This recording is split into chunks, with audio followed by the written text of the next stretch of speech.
আসুন, আজ আপনাকে আমি একটা গল্প শোনাই। একবার এক চক্ষুহীন মানুষ মন্দিরে গেল ঈশ্বরের দর্শন করার জন্য। এবারে যখন ওখানে উপস্থিত লোকেরা জানতে পারল যে এই ব্যক্তি চক্ষুহীন, তখন কিছু লোক তাকে উপহাস করতে শুরু করে দিল। যে ব্যক্তি সম্পূর্ণরূপে দৃষ্টিহীন, সে কি করতে এসেছে এখানে? হয়তো সে ঈশ্বরের কাছে নালিশ করতে এসেছে যে কেন আপনি আমার দৃষ্টি কেড়ে নিলেন। কিন্তু এই সকল কথায় সেই চক্ষুহীন ব্যক্তি নিজেকে নিরাশ হতে দিল না।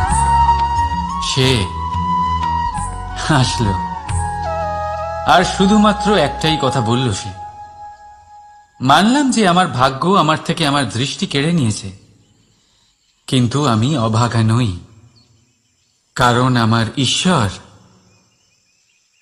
উনি আমায় দেখতে পাচ্ছেন।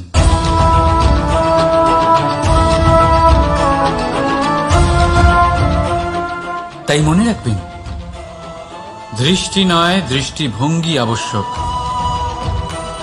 যদি আপনার দৃষ্টিভঙ্গি শুভ হয়, তাহলে অশুভর মধ্যেও আপনি শুভ দেখতে পাবেন।